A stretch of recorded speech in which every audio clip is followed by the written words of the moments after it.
Hello guys, मैं प्रभात रंजन आ चुके हैं। कहाँ आ चुके हैं आप लोगों ने? कहाँ आ चुके हैं सर आप? तो द एजुकेशन चैनल जो है उसी पे मैं आ चुका हूं। मैं आप लोग के लिए क्या लेके? इतिहास की कक्षा लेके, इतिहास की क्लास लेके। और इतिहास की क्लास में हम पहली क्लास जो देंगे आप लोगों को, क्या? महाजनपद का। मगर आप लोग ये बोलेंगे सर, इतिहास की क्लास तो शुरू होती है कि इतिहास क्या है, इतिहास को जानो, इतिहास के स्रोत क्या होते हैं, पाषाण काल की बातें की जाती है, सिंधु घाटी सभ्यता की बातें की जाती है, वैदिक काल की बातें की जाती है। आप तो महाजनपद काल से स्टार्ट कर दिए। हम इसलिए लेके आए हैं ताकि पहली क्लास में आप लोग को इंटरेस्टिंग लगे टॉपिक। अब स्रोत पढ़ाएंगे तो चला ये, अरे यार बोरिंग क्लास करा रहे हैं सर, तो कैसे काम चलेगा? तो हमने सोचा क्यों ना महाजनपद का लाया जाए, जहां से आप लोग को इंटरेस्ट जगे पढ़ने में। इतिहास इतिहास को बोरिंग नहीं बनाना है, इंटरेस्टिंग बनाना है। और जो क्लास होगी, कोशिश किया जाएगा डायग्राम के थ्रू पढ़ाने का और मैप के थ्रू पढ़ाने का कोशिश किया जाएगा। चलिए, बातें तो होती रहेंगी, बातें तो बहुत करते हैं। चलिए हम लोग बात करते हैं महाजनपद काल। महाजनपद काल जो है, जन, जब वैदिक काल पढ़ेंगे तो वहां से जन की परिभाषा निकलेगी। उसके बाद 6ठी शताब्दी ईसा पूर्व में ये हो जाएगा जनपद, और इसी से बनेगा महाजनपद। फिर कहेंगे महाजनपद। तो क्या स्रोत है? कभी भी इतिहास हम पढ़ाएंगे तो बताएंगे किसी भी टॉपिक आने से पहले कि स्रोत क्या है, किस माध्यम से पता चला कि ये जनपद था, महाजनपद था, कौन कौन से स्रोत है, कौन से साहित्यिक स्रोत है। ये स्रोत पढ़ेंगे तो हम बताएंगे कि स्रोत के कितने प्रकार होते हैं। 3 प्रकार होते हैं।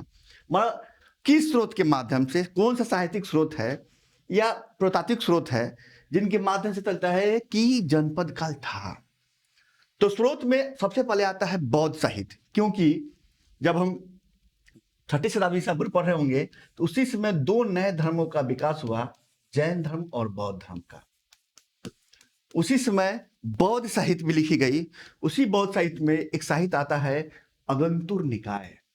एक बार नहीं, अनेकों बार परीक्षा में पूछा गया कि 16 महाजनपद की चर्चा किस बौद्ध साहित्य में किया गया है, तो है अगंतुर निकाय। एक और है साहित्य उसका महावस्तु, उसमें भी चर्चाएं की गई है। किसकी? 16 महाजनपद की चर्चाएं की गई है। और जब वही पढ़ेंगे पीटक, पीटक 3 प्रकार के होते हैं, सूत पीटक, विनय पीटक और अभिधम पीटक। उसके सूत पीटक और विनय पीटक सबकी बात बताऊंगा मैं। विनय पीटक में क्या था, सूत पीटक में क्या था, अभिधम पीटक कब आया, वो सब पढ़ाएंगे। बौद्ध जब पढ़ाएंगे हम, बौद्ध धर्म का उद्भव, महात्मा बुद्ध के बारे में पढ़ाएंगे, तो वहां पढ़ाएंगे हम साहित्य के बारे में। तो अभी जान लीजिए कि सूत पीटक और विनय पीटक में भी चर्चाएं मिलती है 16 महाजनपद की। एक प्रश्न और लगातार बनते हैं कि किस जैन साहित्य में, हमने बताया ना कि जैन धर्म का उद्भव हो चुका था, तो एक नए साहित्य आगे चुके थे। तो जैन साहित्य में, किस जैन साहित्य में 16 महाजनपद की चर्चाएं हुई हैं? तो है भगवती सूत्र। कौन सा? भगवती सूत्र की जो है उसमें 16 महाजनपद की चर्चाएं हुई हैं। ये नहीं, मैं तो लगातार प्रश्न देख रहा हूं, हम लगा कि कोई सा भी पेपर हो स्टेट लेवल का, पीसीएस का, सब में पूछा जाता है 16 महाजनपद की चर्चाएं, और अनेकों बार पूछे गए। उसके अलावा और कहां मिलता है? तो एक व्याकरण ग्रंथ है अष्टाध्यायी, अष्टाध्यायी बोलते हैं इसको, जो पाणिनिकृत है। पाणिनि जो थे, विद्वान थे, उनके द्वारा लिखी गई थी। उसमें भी चर्चाएं मिलती है, और वहां 22 महाजनपद की चर्चा हो जाती है। 22 महाजनपद की चर्चा होती है। अभी तक इस पे एक बार कहा, राजस्थान पीसीएस में, राजस्थान पीसीएस में यह प्रश्न पूछा था कि 22 महाजनपद की चर्चा कहां मिली है, तो है कहां? पाणिनि की अष्टाध्यायी में मिली है। उसमें पूछा भी था, उसने स्टेटमेंट बना के कि मगध, अस्मक, कंबोज, गंधार और सूरसेन चर्चाएं किया था कि ये अलग अलग जो हैं इनकी चर्चाएं कहां मिलती है, और 22 महाजनपद कहां मिलती है। आरपीएससी के पेपर में, राजस्थान आरएएस आरटीएस होता है, उसमें यह प्रश्न पूछा था। चलिए अब हम चर्चाएं करते हैं 16 महाजनपद है कौन कौन। देखिए मैप के थ्रू जिस स्टेट का पेपर देंगे वो अपने स्टेट पूछ देता है कि मेरे स्टेट में, यानी उत्तर प्रदेश का पेपर होगा पूछेगा उत्तर प्रदेश में कितने महाजनपद थे। बिहार का पेपर होगा तो बिहार भी पूछता है कितने। राजस्थान का होगा तो वो भी पूछता है। तो हमने मैप के थ्रू ही सोचा क्यों ना मैप के थ्रू बता दिया आप लोगों को, ताकि याद ही हो जाए आप लोग। क्या महाजनपद, 16 महाजनपद। सबसे पहले हम लोग नॉर्थ से चर्चा करते हैं। कहां? गंधार। ये जब ये बेल्ट यहां था, ये पाकिस्तान का बेल्ट हो गया, ऐसे बाउंड्री लेके जाएंगे तो उस समय ये भारतीय उपमहाद्वीप का भाग था, ये इसमें अफगानिस्तान भी आता था। ऐसे थोड़ी सी मैप ऐसे कर देंगे ना, ये पाकिस्तान की चर्चा हो जाएगी। तो भारतीय उपमहाद्वीप में गंधार पड़ता था। तो वो गंधार एक क्या था? जनपद था। कहां पड़ता है? रावलपिंडी और पेशावर, ये पाकिस्तान के 2 फेमस सिटी हैं, वहां पड़ता है गंधार। और उसकी राजधानी क्या थी? तक्षशिला। ये प्रश्न मैच करने को भी देता है और कभी सिंगल भी देता है। 4-5 महाजनपद दे देंगे वो और कहेंगे मैच करने के लिए कौन सही नहीं है, या विकल्प में नहीं होता, विकल्प में से कोई नहीं, एक और विकल्प देते हैं मैचिंग का, 1 2 3 4। कैसे प्रश्न होता है? 1 2 3 4 करके। तो राजधानी याद रखना है। और महाजनपद काल से प्रत्येक वर्ष मैंने प्रत्येक एग्जाम में स्टेट पीसीएस की जितनी परीक्षाएं होती है ये प्रश्न पूछते हैं, क्या महाजनपद की राजधानियां। पहली चर्चा मैंने किया गंधार की, उसकी राजधानी कहां थी? तक्षशिला। दूसरी वही बगल में क्या है? कंबोज, जिसकी राजधानी हाटक। आसानी से याद की, हाटक। मैं ट्रिक भी बताऊंगा इस सबका, ट्रिक भी लेके आऊंगा। मैंने पहले ट्रिक भले नहीं, पहले कंसेप्ट देख लीजिए, चीजों को देख लीजिए, तब ट्रिक से याद कीजिए। तो कंबोज की राजधानी हाटक। अब आते हैं नॉर्थ से, हम बढ़ते हैं दक्षिण तरफ, बढ़ते हैं साउथ की तरफ बढ़ते हैं। पता है ना, ये नॉर्थ है, ये साउथ है, ये ईस्ट है, इधर वेस्ट है। मैप पे तो जानकारी होगी आपको नहीं होगी तो जान लीजिए। आपके सर के ऊपर नॉर्थ, आपके पैर के नीचे दक्षिण, आपके जो ये ईस्ट हो जाएगा और ये वेस्ट हो जाएगा। ठीक। अब हम लोग चर्चा करते हैं कहां? तो दिल्ली के पास, दिल्ली राजधानी के पास। राजधानी तो पहले कलकत्ता हुआ करती थी और दिल्ली राजधानी हुई ना, लाहौर भी राजधानी हुई थी। जब पढ़ाएंगे हम मध्यकालीन भारत तो लाहौर भी राजधानी पढ़ाएंगे आप। तो दिल्ली के पास जो पड़ता है कुरु, और उसकी राजधानी थी इंद्रप्रस्थ। इंद्रप्रस्थ तो जानते ही, महाभारत इंद्रप्रस्थ की चर्चाएं हुई है। तो दिल्ली मेरठ हरियाणा के पास पड़ता है कुरु और उसकी राजधानी थी इंद्रप्रस्थ। उसके बाद दिल्ली से बढ़ेंगे तो ये देखिए राजस्थान का बॉर्डर, जो पाकिस्तान से बॉर्डर है। राजस्थान में क्या है? तो मत्स्य बोलते हैं इसको, मत्स्य। और इसकी राजधानी थी विराटनगर। एकमात्र महाजनपद राजस्थान में है मत्स्य और जिसकी राजधानी थी विराटनगर। ये जयपुर, अलवर और भरतपुर के पास मिलता है। ठीक है, चलिए अब आते हैं इधर यूपी वाले बेल्ट में, हम लोग उत्तर प्रदेश वाले बेल्ट। तो यहां सुरसेन, उत्तर प्रदेश है ये मैप में। सुरसेन, सुरसेन एक महाजनपद है जिसकी राजधानी कहां है? मथुरा। वही मथुरा, कौन सा मथुरा? कंस नगरी मथुरा, श्री कृष्ण वाली मथुरा, उसी मथुरा की मैं बात कर रहा हूं। और दूसरी आएगी पंचाल। पंचाल की 2 राजधानियां थी, उत्तरी पंचाल और दक्षिणी पंचाल, यानी नॉर्थ साइड और साउथ साइड। तो उत्तरी पंचाल जो था उसकी राजधानी अहिच्छत्र थी, नॉर्थ की थी अहिच्छत्र जो पड़ता है। और दक्षिणी राजधानी, दक्षिण पंचाल की राजधानी क्या थी? काम्पिल बोलते हैं हम लोग, जो पड़ता है बरेली वाला बेल्ट, बांस बरेली वाला बेल्ट जो बोलते हैं हम लोग।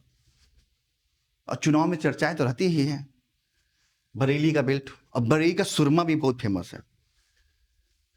चलिए, उसमें एक पता है कौशल, कौशल जिसकी राजधानी कहाँ थी? श्रावस्ती, श्रावस्ती राजधानी थी। और एक बार प्रश्न पूछा इसने, मैंने किसी स्टेट पीस में देखा था कि श्रावस्ती की पुरानी नाम क्या है, ओल्ड नेम जो पूछते हैं, सेहत मेहत बोलते हैं, सेहत मेहत। चलिए, एक और है इसमें काशी, काशी को कौन नहीं जानता भाई, काशी को नहीं जानता। और काशी की राजधानी थी वाराणसी, वाराणसी ज्योतिर्लिंग है। और काशी जो है करुणा और अस्सी नदी पे, किस पे? करुणा और अस्सी नदी के संगम पे है बसा काशी, ऐसे काशी नाम नहीं पड़ा है, ठीक है। अब एक मल, मल राजधानी थी जो नेपाल के बॉर्डर के इलाके के आसपास था, ये नेपाल है, ये मल थी। इसकी राजधानी थी कुशावती, कुशावती, मल की राजधानी क्या थी? कुशावती।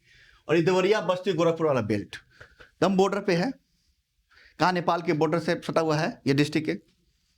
तो कुशावती इस राजधानी थी। जब हम चर्चाएं करेंगे महात्मा बुद्ध की तो बताएंगे मल के बारे में कि कुशावती क्या करने गए थे वो।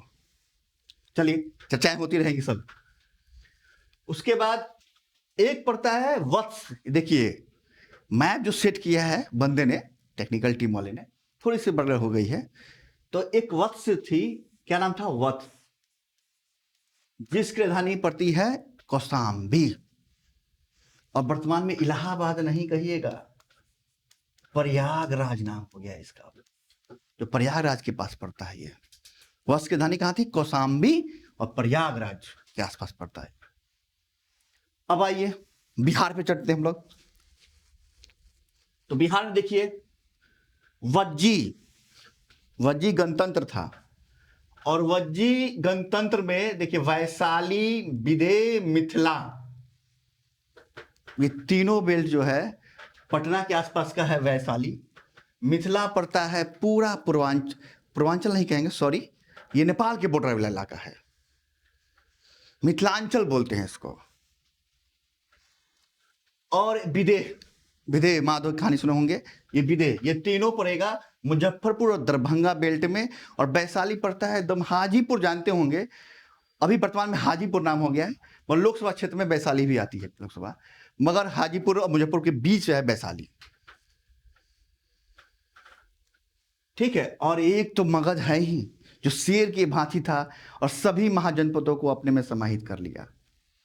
और यही मगध, मगध साम्राज्य बनेगा, फिर इसके आगे मौर्य साम्राज्य। नहीं, बिहार का इतिहास जो है कैसा इतिहास है?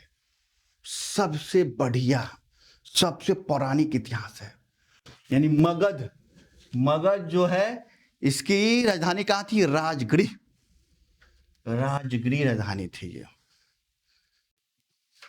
और मगध की मैं चर्चाओं करूंगा, राजाओं का, हर्यक वंश का संस्थापक कौन था, सब मैं बताऊंगा। राजधानियां चेंज कैसे, कब कब हुई, कैसे हुई, ठीक है।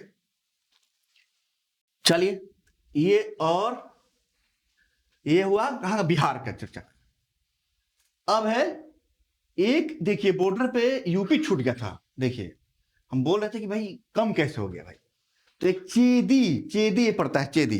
ये देखिए अंदर क्या, ये अब जाएंगे ललितपुर आसपास इलाका जो है, झांसी, ललितपुर, बुंदेलखंड इलाका, यहाँ चेदी मिलेगा, ये बुंदेलखंड रीजन पे। तो वहां इसकी राजधानी थी सुक्तिमती, कहीं सोक्तामती मिलता है, नामों में चेंज है, ट्रांसलेशन किया गया है किताबों को। चलिए, अंग्रेजी विद्वानों ने लिखा मैक्सिमम किताबें इतिहास की, जब ट्रांसलेशन किया जाता है तो कुछ ना कुछ चेंज आ जाती है। तो सुक्तामती या सोतामती जो कहिए इसको, ये बुंदेलखंड यूपी रीजन में, ठीक है। अब है एमपी, मध्य प्रदेश में भाई कौन सा महाजनपद था? तो मध्य प्रदेश में महाजनपद था अवंती। इसकी भी दो राजधानियां थी, उत्तरी अवंती, दक्षिणी अवंती। नॉर्थ और साउथ की बात मैं कर रहा हूं। तो नॉर्थ की थी उज्जैन, उज्जैन महाकाल की नाम तो सुने होंगे, मंदिर जो है ज्योतिर्लिंग है वो उज्जैन। और दक्षिणी अवंती की राजधानी थी महिष्मती। महिष्मती, इस पे भी कहानियां हैं, बताई जाएगी कहानियां। चलिए अब है, एक है अस्मक जो सबसे दक्षिण में है। प्रश्न बनता है कि महाजनपद काल में सबसे दक्षिणी महाजनपद कौन है और उसकी राजधानी कहाँ थी? तो अस्मक, तो उसकी राजधानी कहाँ है? पोटली भी लिखा गया है, कहीं कहीं पोतन भी लिखा गया है और कहीं पोटन भी लिखा गया है। क्या क्या? पोटली, पोटन और पोतन, ये तीनों शब्द मिलते हैं। लेकिन पोतन उसकी राजधानी थी जो गोदावरी नदी के किनारे पे थी। ये भी प्रश्न बना है, एक बार नहीं अनेकों बार। दक्षिणी में कौन है? अस्मक जो है महाजनपद किस नदी किनारे है और उसकी राजधानी कहाँ थी? तो अब मैंने 16 महाजनपदों की चर्चा कर दी आपके सामने मैप के थ्रू, और इसकी कहानी बताऊंगा मैं नेक्स्ट क्लास में, इसकी कहानी बताऊंगा। हर महाजनपद के संस्थापक कौन थे, किस नदी किनारे बसे थे और कौन कौन से फेमस राजा हुए। ठीक है, चलिए आज की क्लास के लिए इतना ही काफी है, नेक्स्ट क्लास में मिलते हैं। और एक बात और, बात यह है कि मेरी संस्था द्वारा और मेरी पूरी टीम द्वारा एक बैच अनाउंस किया जा रहा है बीपीएससी का। किसका? बीपीएससी, जो 17वीं बीपीएससी का पेपर होना है सितंबर माह में, उसके लिए बैच का अनाउंसमेंट किया गया है। 17 अप्रैल से वो बैच चालू हो जाएगा।